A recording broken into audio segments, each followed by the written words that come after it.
السلام علیکم دوستو، قرآن مجید سیلف ڈیولپمنٹ کے لیے ایک بہترین رہنما ہے۔ قرآن نہ صرف روحانی بلکہ معاشرتی، اخلاقی، ذہنی اور جذباتی ترقی کا بھی ذریعہ ہے۔ قرآن میں سیلف ڈیولپمنٹ کے لیے بہت سارے اصول بتلائے گئے ہیں، لیکن میں اس ویڈیو میں چند اصول بتاؤں گا جن پر عمل کر کے ہم اپنی زندگی کو بہتر سے بہترین بنا سکتے ہیں۔ پہلا اصول، توحید پر یقین۔ قرآن میں اللہ پر ایمان کو بنیادی اصول، فنڈامنٹل پرنسپل قرار دیا گیا ہے۔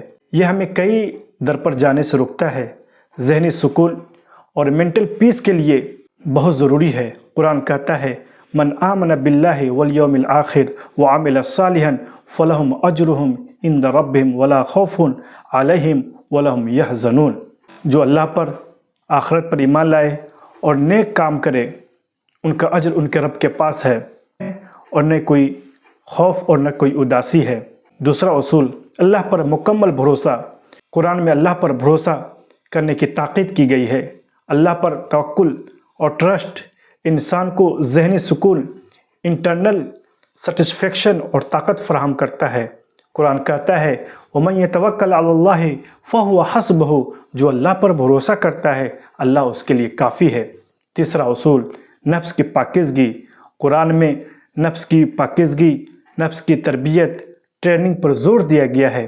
انسان کو اپنے اندر منفی جذبات جیسے غصہ، لالچ، کینہ، کپٹ اور تکبر کو کنٹرول کرنا چاہیے۔ قرآن کہتا ہے، قد افلح من زکاہا۔ وہ شخص کامیاب ہو گیا جس نے اپنے نفس کو پاک کر لیا۔ چوتھا اصول، علم حاصل کرنا۔ قرآن علم کو انسان کی ترقی کا اہم ذریعہ قرار دیتا ہے۔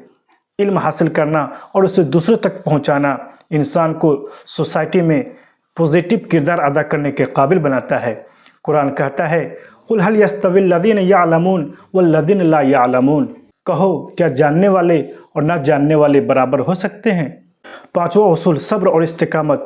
مشکلات میں صبر کرنا اور اللہ پر ٹرسٹ کرنا انسان کو مضبوط بناتا ہے۔ قرآن میں صبر کو کامیابی کی کنجی قرار دیا گیا ہے۔ صبر اور استقامت سے اپنی زندگی کو مزین کرنا ہر مصیبت، ہر پریشانی سے نجات کا ذریعہ ہے۔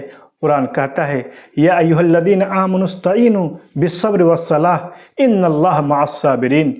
اے ایمان والو، صبر اور نماز کے ذریعے اللہ کی مدد چاہو، بلا شبہ اللہ صبر کرنے والوں کے ساتھ ہے۔ چھٹا اصول، اخلاقی بلندی۔ قرآن انسان کو اعلیٰ اخلاقی اقدار اپنانے کی ترغیب دیتا ہے۔ سچ بولنا، انصاف کرنا، دوسرے کو حقوق کا خیال کرنا، معاف کر دینا اور لوگوں سے اچھی باتیں کرنا، یہ ایسی خوبی ہے جو انسان کی شخصیت کو نکھارتی ہے۔ قرآن کہتا ہے، وَقُولُوا لِلنَّاسِ حُسْنًا۔ لوگوں سے اچھی باتیں کرو۔ ساتواں اصول، دوسروں کی خدمت۔ قرآن میں دوسروں کی مدد کرنے، غریبوں، مسکینوں کی دیکھ بھال کرنے پر زور دیا گیا ہے۔ یہ انسان کو سوشل ریسپانسبلٹی کا احساس دلاتا ہے۔ قرآن کہتا ہے، وَيُطْعِمُونَ الطَّعَامَ عَلَىٰ حُبِّهِ مِسْكِينًا وَيَتِيمًا وَأَسِيرًا۔ اور اللہ کی خوشنودی کے لیے مسکین، یتیم اور قیدی کو کھانا کھلاتے ہیں۔ آٹھواں اصول، توبہ اور اصلاح۔ قرآن میں انسان کو اپنے گناہوں سے توبہ کرنے اور اپنی زندگی کو بہتر بنانے کی ترغیب دیتا ہے۔ توبہ انسان کو اللہ کے قریب کرتا ہے۔ قرآن کہتا ہے، یا ایھا الذین آمنوا توبوا الی اللہ توبۃ نصوحا۔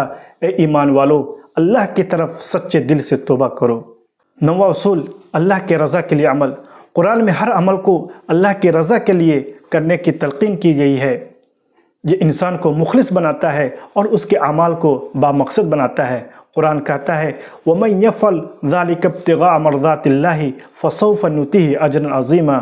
جو کوئی اللہ کے رضا کے لیے یہ عمل کرے گا تو یقیناً ہم اسے اجر عظیم دیں گے۔ دسواں اصول، غور و فکر کرنا۔ قرآن انسان کو غور و فکر کرنے کی تلقین کرتا ہے۔ کائنات، موت، زندگی پر غور و فکر کرنا انسان کو حقیقت کی سمجھ دیتا ہے۔ قرآن کہتا ہے، کیا ان لوگوں نے زمین اور آسمان کے انتظام پر غور و فکر نہیں کیا؟ گیارہواں اصول، اللہ کی نعمتوں کا شکر۔ قرآن میں اللہ کی نعمتوں کا شکر ادا کرنے پر زور دیا گیا ہے۔ شکر گزاری انسان کو مثبت سوچ جو ہے اسی پر سیٹسفائیڈ رہنا سکھاتی ہے۔ قرآن کہتا ہے، لَإِن شَكَرْتُمْ لَأَزِيدَنَّكُمْ۔ اگر تم شکر کرو گے تو میں تمہیں اور زیادہ دوں گا۔